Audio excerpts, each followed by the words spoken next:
this home stretch. It's an opportunity for them to play in a heated matchup like this, to play your best basketball. These are the games, guys, that show how well you match up against the other great teams in the league. This is one of those games when you look at your calendar, it's circled before the schedule's even released. So it's one of the best rivalries we have in our league. And, guys, this is the one you do not want to miss. No doubt about it, because it seems like these two teams always have a reason to be angry at each other, a little chippy at the very least, and that brings out the best basketball in both of them. And now the opening lineup for Boston. Isaiah Thomas out there with Smart, and it's Hayward. Then there's Horford, and it's Morris in at the 4 slot. Now here's Thomas. Tries from 16. Here's Hayward. That one falls, coming off of Thomas's feet. Hayward's got the first basket of the game for Boston. And one thing about Gordon Hayward, he's an excellent playmaker for a small forward. Averaged over 4 assists a game after averaging over 5 the year before. So you've got to love a scorer who is also unselfish. Now here's Thomas. Really played well against Memphis in his last outing. Horford sets a screen for Thomas. Down low. He's looking for Horford and finds him. 5 on the clock. Thomas goes in. No good. The Knicks go the other way with it. Their last encounter was in Boston, where they were able to handle the Celtics. And the previous meeting was a win for them and a huge day for the bench. The reserves really stepped it up with their scoring. Greg, we know how important it is when you can go to your reserves without much drop-off in production. It gives you a big advantage. I know they'd love to see that again tonight. And a sturdy screen set for him that time, and he doesn't fool around, just straight to the rim for the finish. No way for his man to get around that one. That's for sure. No chance, Kevin. I mean, the screen was in the right spot. His feet were set. He would have had to go straight through him, and that's not legal. Here's Hardaway. Isaiah Thomas making his last shot. Here's Porzingis. A three-pointer, no good. The Celtics have gone 2 for 4 from the field so far today. Hayward passes to Thomas. In the corner, Smart with it. Morris outside, inside, out to Hayward. Outside Thomas. Ring shot on the way. Hayward can't hit. Very dangerous to leave a guy like that open. Lucky break there for the D. And stolen by Hayward.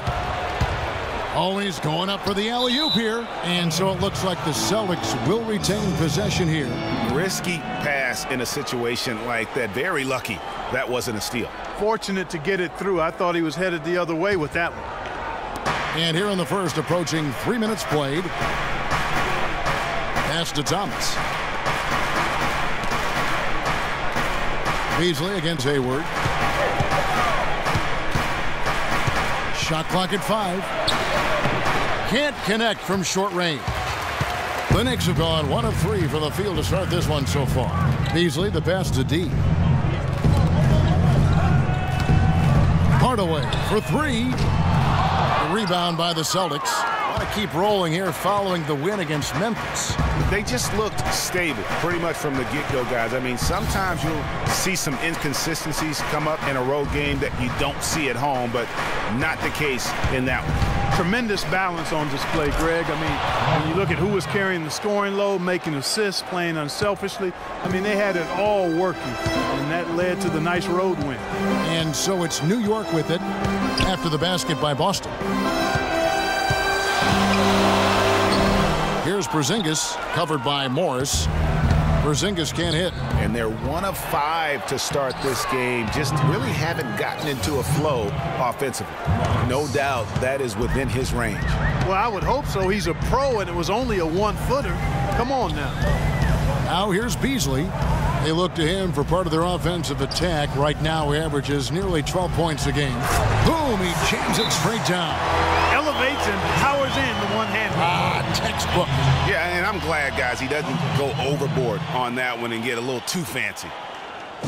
And the second player taken in the 2008 draft, Michael Beasley out of Kansas State, has been the ultimate wild card. Incredibly high expectations for him. At one time, he was the best high school player in the country. But now, you know, Greg, in his 8th season, he's bounced around a little bit. You wonder if he will ever fulfill that great potential. You know, you could argue he's the best player in college that 1 year at Kansas State. I mean, unstoppable scorer and rebounder on the collegiate level. And he's shown flashes, but that's the one thing about this level. So much of the game is mental, and not everybody's equipped to handle the responsibility of being a great player. Excellent point. No one covering. The rapid-fire threes coming from everywhere. Yeah, I'm not sure of the quality of that three-point shot attempt right there, going at it the way they did, but it all worked out for him. Now here's Thomas, one of the dependable scorers on the team. He's averaging close to 17 points a game. Lets it fly. And the rebound goes to the Knicks. And thinking about Michael Beasley's career now, he did have a breakout season in 10 and 11 with the Timberwolves. It was enough to land him a 3-year, $18 million contract with the Suns a couple of years ago. The arrow seemed to be pointing up, and things headed south quickly. The Celtics with the lead. Doris Burke has an update for us. Doris? Cav, earlier I spoke with Derek Fisher. He talked about the impact that Al Horford can have on a game and how they'll have their work cut out for them dealing with him. He said Horford's just a complete ball player. He does all the things you want from a big man. He can shoot, handle, and pass. He's always a tough matchup, but it starts with matching his energy level. Kevin, we'll see if they have what it takes. All right, Doris. Sessions, no good. And for last season, it was really just a victory for Beasley to get back in the league. I mean, did not start the season on any team. No doubt he has the skills, but something needs to happen for him in order to stay. And he gets it to go. D's got his first 2 points. 4 of their last 5 makes came off of a high-quality shot inside. Textbook.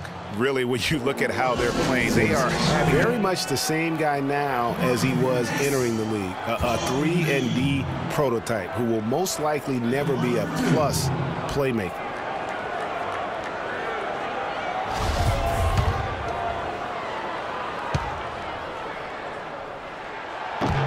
That free throw from Lee is good. Talking about Courtney Lee, you know the ball handling and court vision are suspect, but you don't care because he's provided solid defense on the wing, Clark, and he's hit over 40% of his threes last year. And he's also one of the best free throw shooting 2 guards in the league, Kevin. And last year he and Conley were out of sight at the end of games. That's a wonderful combo to have, 2 great free throw shooting guards.